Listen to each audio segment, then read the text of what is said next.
तो जय हिंद मेरे प्यारे दोस्तों, आप सभी को हाईरेटेड कोचिंग सेंटर में स्वागत है। मैं उम्मीद करता हूं आप सभी जहां भी होंगे अच्छे होंगे, बेहतरीन होंगे। और आप सभी के लिए रेलवे का एक और नई वैकेंसी आ चुकी है, जो रेलवे टेक्नीशियन ग्रेड 1 और ग्रेड 3 का है। यह बहुत ही अच्छी वैकेंसी है। आप सभी केवल एक एग्जाम दोगे, उसके बाद मेडिकल होगा और डीबी होगा, उसके बाद ज्वाइनिंग हो जाएगा, यानी कि नौकरी लग जाएगी। यह बहुत ही अच्छा ए लेवल का है, ए लेवल 5 भी है, तो ए लेवल 2 का नौकरी है। बहुत ही बेहतरीन नौकरी होता है। ठीक है, आइए हम समझाते हैं इसकी क्या प्रोसेस है, इसे कैसे चयन किया जाता है, इन सभी के बारे में अच्छे से डिटेल से बता देंगे। तब जाके आप फॉर्म भरिएगा, तब जाके सही होगा। और फॉर्म भरने से पहले आप जोन को भी चुन लीजिएगा कि कौन जोन में भरना है। उसके लिए सीट भी देख लीजिएगा, इसके लिए भी मैं वीडियो लेके आऊँगा, तब जाके आप जरूर भरिएगा। पहले जोन देख लीजिएगा कौन से जोन में हमें भरना है और उस जोन में कितना सीट है, कौन से अच्छा जोन है, अपने अनुसार चुन लीजिएगा। ठीक है, सीट देख लीजिएगा जोन के वाइज, उस जोन वाइज सीट देख लीजिएगा ना, तो आपको फॉर्म भरने में बहुत ही आसानी होगा। ऐसे ही मत भर दीजिएगा। और उसका सब प्रक्रिया देख लीजिए कि हम उस योग्य हैं फॉर्म भरने का, तब जाके भरिएगा। आप ग्रेजुएशन किए हैं तब ग्रेड 1 का भर सकते हैं, और ग्रेड अगर टेक्निक अगर ग्रेजुएशन नहीं किए हैं तो आपको भरना होगा क्या, ग्रेड 3 का। इस सभी चीज़ के बारे में बताएंगे, योग क्या है, उम्र कितना है, आपको पैसा कितना लगेगा, और सभी चीज़ के बारे में बताने जा रहे हैं। ठीक है, ध्यान दीजिएगा। देखिए, तो यहाँ पे लिखा हुआ है क्या कि आरआरबी रेलवे टेक्नीशियन ग्रेड 1 और 3 का जो वैकेंसी आया है कितना, 6565 वैकेंसी। इसमें इधर देखोगे तो यह हमारे पास क्या है कि इधर ग्रेड 3 का वैकेंसी बताया गया है, इधर देखोगे तो ग्रेड 1 का वैकेंसी बताया गया। आप पूरे अच्छे तरीके से देखो इसका एग्जाम पैटर्न क्या होता है, एग्जाम में कैसे कैसे क्वेश्चन पूछता है, उन सभी के बारे में बताएंगे, ध्यान दीजिएगा।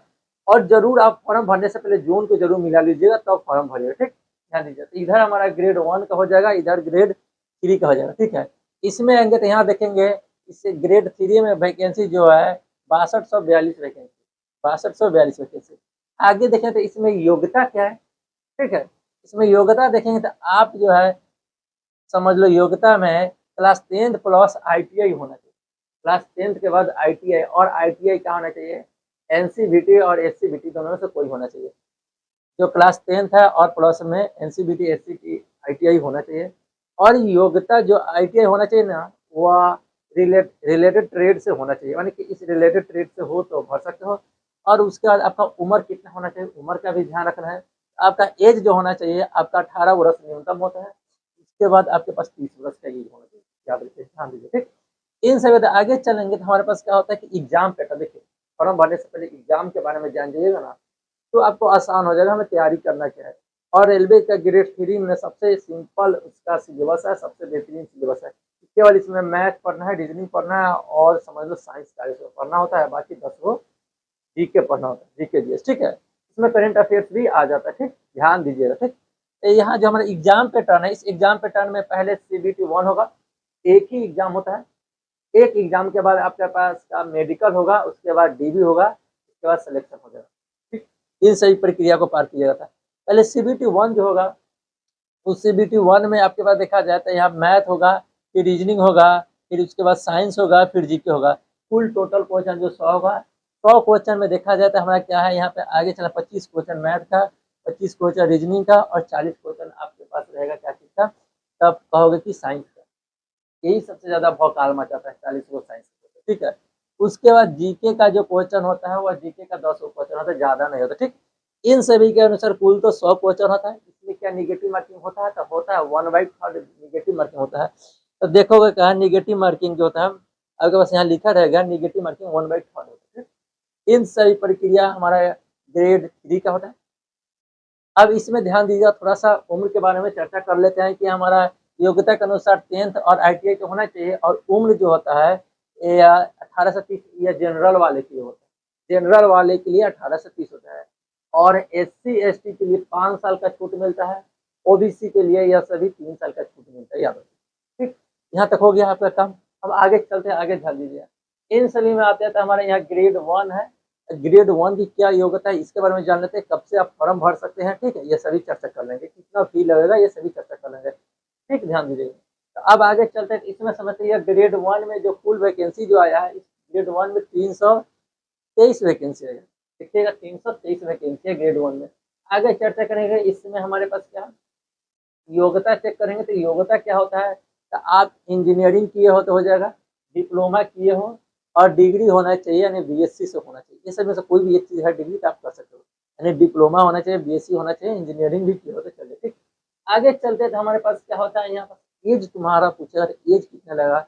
इसमें जो एज है 18 वर्ष से लेकर 33 वर्ष की, और इसमें भी छूट मिलता है।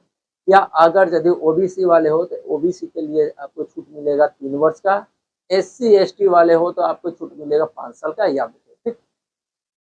आगे चलते हैं, एज में आगे चलेंगे तो हमारा ये हो जाएगा 18 से 33 वर्ष, जिसमें छूट को 5 साल और 3 साल जोड़ देंगे तो अलग पूरा बढ़ जाएगा ठीक। यहाँ ध्यान दीजिएगा।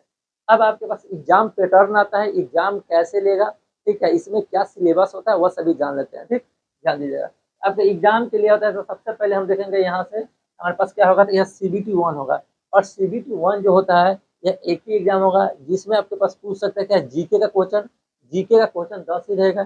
जीके के बाद आपके मैथ का क्वेश्चन पूछा, मैथ का 20 क्वेश्चन रहेगा, और उसका रीजनिंग का 15 क्वेश्चन रहेगा। उसका बेसिक साइंस ऑफ इंजीनियरिंग, इसी का क्वेश्चन ज़्यादा रहता है, बहुत वेटेज रहता है, क्योंकि यह जो एग्जाम होता है लेवल या 5 का होता है। यह जो एग्जाम होता है इसमें जो यह वैकेंसी है यह लेवल 2 का वैकेंसी, याद रखिएगा। तो यह है लेवल 5 का, इसमें जो हमारा यह अच्छा खासा सैलरी आता है, याद रखिएगा। इसमें भी अच्छा आता है ठीक है, लगभग 19 से 20 हज़ार आ जाता है, ये जो बेसिक सैलरी होता है ठीक, ध्यान दीजिएगा। तो हमारा यह इसलिए हमारा लेवल 5 का एक अच्छा ऑफिसर टाइप का यह सिग्नल वाले जॉब होता है। इसमें देखेंगे तो जो मैथ जीके है 10 गो, इसका मैथ है कितना 20 गो, रीजनिंग है 15 गो, इसके बाद BSc मतलब basic science engineering. Basic science engineering जो होता है जिसमें फिजिक्स पूछता है, यह फिजिक्स भी अलग लेवल का होता है। इसमें जो होता है इसमें कितना क्वेश्चन होगा, तो आपके पास 35 गो। अब बाकी हमारे पास 20 गो जो होता है कंप्यूटर का कभी क्वेश्चन पूछता है, याद रखिएगा। यह इन सभी को मिलाकर कुल टोटल जो आपके पास आएगा 100 क्वेश्चन रहेगा। 100 क्वेश्चन में आपका क्या नेगेटिव मार्किंग होगा, तो नेगेटिव मार्किंग भी होता है, और यह नेगेटिव मार्किंग 1/3 होता है। जब एग्जाम पास कर जाओगे तब जाके आगे आपसे या मेडिकल होगा, मेडिकल के बाद DB होगा। और इन सभी प्रक्रियाओं का फॉर्म कब से अप्लाई हो रहा है इसके बारे में जान लीजिए। इन सभी के लिए आपको वैकेंसी जो आया है इसका फॉर्म कब से भरा जा रहा है वह जान लीजिए। तो आपका फॉर्म जो आवेदन शुरू हो चुका है 30 जून से, याद रखिएगा। इसके बाद अंतिम तिथि जो है 29 जुलाई तक है, याद रखिएगा। इन सभी के अनुसार फॉर्म भर दीजिए, शुरू में लेट मत कीजिए। आप जितना जल्दी फॉर्म भरिएगा ठीक रहेगा, नहीं तो बाद में परेशानी भी होता है, याद रखिए। तो फॉर्म भर दीजिए तुरंत, और पढ़ाई में भी जुट जाइए, पढ़ाई भी अच्छे से कर लीजिए ठीक है। क्या ध्यान दीजिए, इसमें हमारे पास क्या जनरल होता है, OBC और EWS, इसका फी जो लगता है 500 रुपया ठीक है। जनरल OBC EWS का फी 500 रुपया। बाकी SC ST फीमेल हो गया, EW कैंडिडेट हो गया, एक सर्विस मैन, इसको हमें 250 रुपया लगता है ठीक है। 250 रुपया के बाद अगर यदि आपने एग्जाम देने गए हैं CBT 1 का, तो आपका 250 पूरा रिटर्न हो जाएगा, इस बात को ध्यान रखिएगा। और जनरल वाले हो गया, और बाकी हमारे पास क्या होता है OBC और EWS, इसका अगर यदि आपने 500 रुपया दिए हैं, उनका 400 रुपया रिटर्न होता है।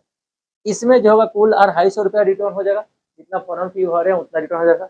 मगर इसमें 500 में सन 100 रख के 400 रुपया आपको CBT 1 दे दीजिएगा, तब जाके आपको रिटर्न कर दिया जाएगा। यह पूरा प्रोसेस है। आपको ये कैसा लगा जरूर वीडियो बताइएगा। बाकी आप सब जरूर जोन को अच्छे से चूज कर लीजिएगा, तब जाके फॉर्म अप्लाई कीजिएगा किस जोन में भरना है ठीक है। यह आज के लिए इतना ही है। यह वीडियो कैसा लगे, बाकी कोई ऐसा इन्फॉर्मेशन छूटे नहीं, कोई ऐसा सूचना छूटे नहीं, इसके लिए चैनल को भी जरूर सब्सक्राइब कर लीजिएगा। आज के लिए इतना ही, ओके बाय।